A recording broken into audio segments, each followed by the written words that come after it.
Good evening. I usually try to prepare a little in advance, but tonight I knew after speaking after Samantha and AJ, as his friends call him, there was nothing I could prepare in advance that would be appropriate.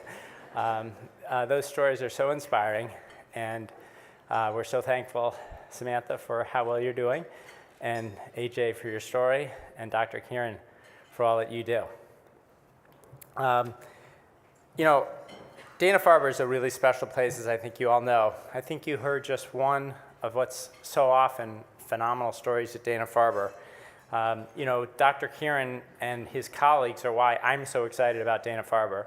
As Meredith mentioned, this will be my 25th year riding the PMC, and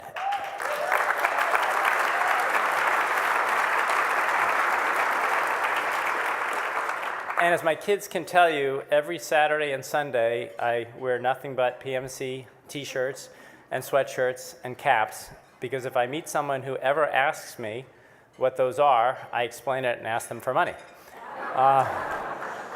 And when the kids were little, the t-shirts used to be not nearly as nice as they are now, when they were like cotton and stuff.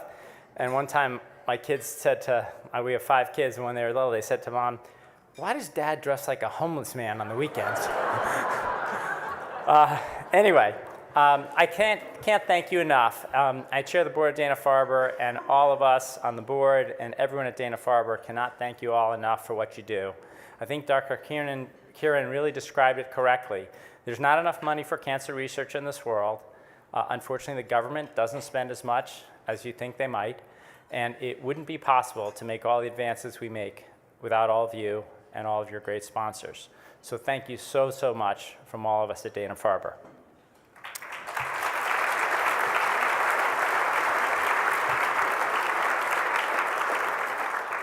Personally, the saying that I love is that I think the reason, I know the reason I ride the PMC, and I assume for many of you, is that it's the ability to do something instead of just be frustrated with where we are when our friends and loved ones have cancer. And that's my fundraising letter. I say in it that the PMC gives all of us as riders and all donors a chance to actually do something instead of just be frustrated, because we all know great stories and sad stories about cancer. So we are so thankful and so glad that you all choose to do that. The other thing I'm proud of is, in my family, we have 5 kids. Every one of them started riding when they were 15. So I counted it up, and we have 95 years of PMCs between our family.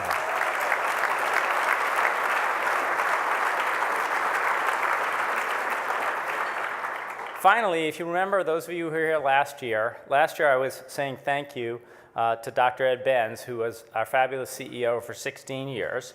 And Ed being such a great CEO meant that when we had to find a new CEO and he decided to retire, I told the board that personally I felt like it was the biggest responsibility any of us had ever had in choosing a new CEO. And after being a good dad and a good husband, I figured that, you know, chairing that committee was the biggest responsibility of my life, and by far the scariest responsibility of my life. Running Dana-Farber is not an easy thing. We have fabulous doctors, fabulous staff, fabulous researchers, but you know, healthcare is really complicated, and it is a really tough job. That wasn't on purpose. But I knew healthcare was complicated. And I felt like if we couldn't find another great CEO, we would be letting down all of our patients, all of our researchers, and really people all over the world. And realistically, for all of you, for those of you that ride so that we can give better care to our patients at Dana-Farber, you're doing much more than that. Because the research we do at Dana-Farber basically helps every cancer patient in the entire world. When we make research advances, every cancer patient in the world is helped. So the work that you're doing to ride and raise money is helping people all over the world, and our CEO is responsible for running a complex organization and making sure that happens. The good news is our story is great, just like the Janauer story. We had a list of 70 to 100 people that we were looking at to be our new CEO. From the first meeting we had, there was one name who was on the top of the list. That name remained on the top of the list during a 9-month process that we went through interviews, reference checks, et cetera, et cetera. The same name was always on the top of the list. Many people said they didn't think we'd be able to get that person to come back and join as CEO of Dana-Farber, but I'm pleased to say that Dr. Laurie Glimcher, who I'm about to introduce, did come back to Dana-Farber. The good news is Laurie has had a fabulous career. She is a brilliant scientist and researcher who was at Harvard Medical School for a long time.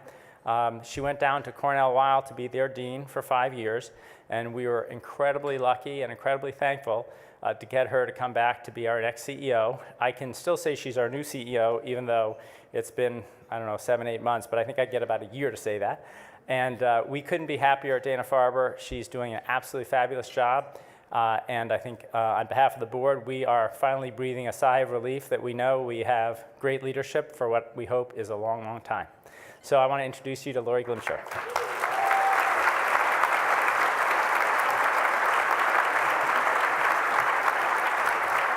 Thank you. Thank you. I was so moved by the story that I've heard, so very moved by it. And one of the most remarkable things about Dana-Farber, and one of the reasons I am so honored and humbled and happy to be back here, is that I hear these stories almost every day. And I hear them almost every day, and they make me feel like I understand every day why I am waking up in the morning and going to work and doing what is, in fact, a very tough job, but a job that I wouldn't trade for anything else in the world. And I thank you all for your tireless efforts. As Dr. Kieran said, this is all about you. We couldn't do it without you. This is truly one of the most remarkable partnerships in the nation. The PMC has now given $547 million to Dana-Farber since 1980. That is such an enormous amount, it's hard for me to believe, but it's true. And the PMC continues to raise more money than any other athletic event in this country.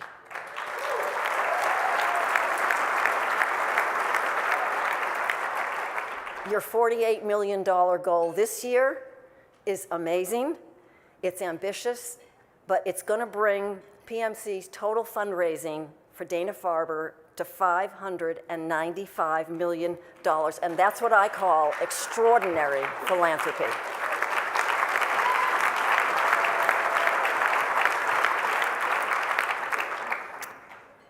So last year, I rode in the PMC for the first time.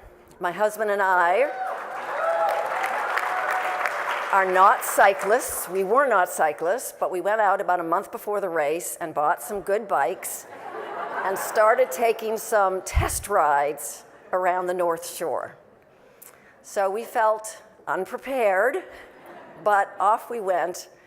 And I got on my bike, and I was pedaling along merrily next to Ann Levine, head of our government relations, and her husband, Howard Smith. And Howard leaned over to me and said, "You know, you're not wearing those little cages on your foot. It would make it much easier for you to bike." And I said, "No, I don't dare to wear them because I'm afraid I'll be trapped in the bike and not able to get out of it." He said, "Well, you should look at mine." So I looked down at Howard's. That was a very big mistake. Never look down when you are biking. So I veered off, almost smashed into Howard, went out into the highway, and to my humiliation, fell down in the road. And immediately everybody said, "Ride her down, ride her down." So I'm going to try very hard on my second year this year to not humiliate myself. But having ridden that 86 miles, I am in tremendous awe of all that you have done to become heavy hitters. And I cannot thank you enough. I know how many hours this takes. I know the effort it takes. And what you have accomplished is certainly no small task. And I want to tell you what your funds do. Dr. Kieran has done a wonderful job giving you some wonderful examples of what he has done, and what he's done has truly been amazing. We're so fortunate to have brilliant researchers and caring physicians like Dr. Kieran. I am humbled to have them on my faculty. And while Dr. Kieran is amazing, I have to tell you that he's not alone.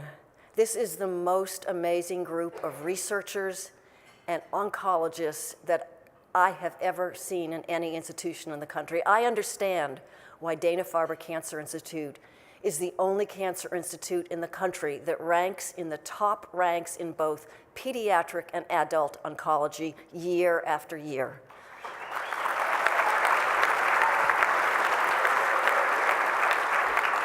Dr. Kieran described how we sequence the tumor DNA of every single patient that walks across our door. Pediatric or adult, we offer them the opportunity to have their tumor sequenced. We could not do that without you. That costs $6 to $7 million a year. It is not reimbursed by health insurance, and we do it because you raise that money. And I want to tell you that 60% of those results actually influence the treatments we provide our patients. No other cancer hospital in the country sequences every single patient. We have sequenced 22,000 patients to date.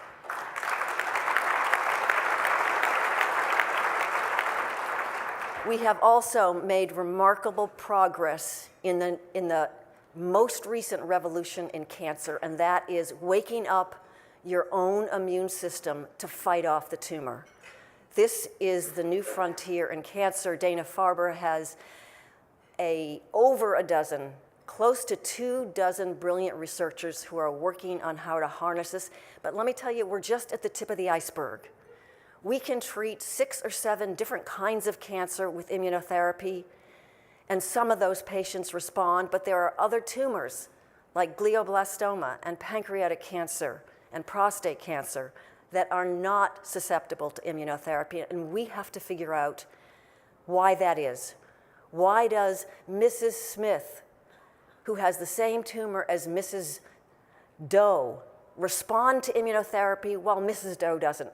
And we need to do the same thing for those patients' immune systems that we're doing for the tumor. We need to sequence every single immune cell and figure out why some patients respond and why some patients don't, so that we can get to a time when 100% of our patients will respond to immunotherapy. That is our goal, and you are helping us get there.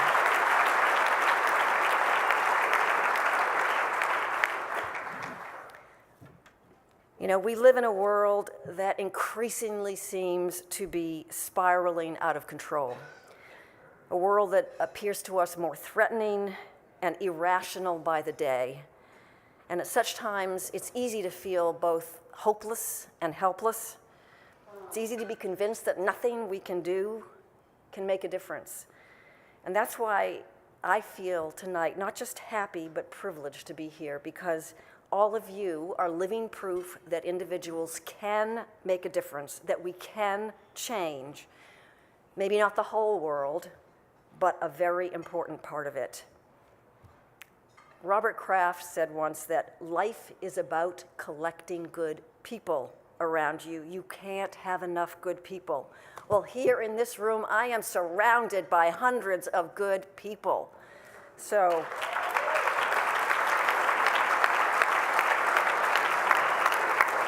because of what you do, we're moving ever closer to a time when cancer will become history. I am happy to have Dana-Farber Cancer Institute disappear, but only when cancer has disappeared. So, you're not just riders, you're messengers of a better future. And I thank you from the bottom of my heart. Thank you.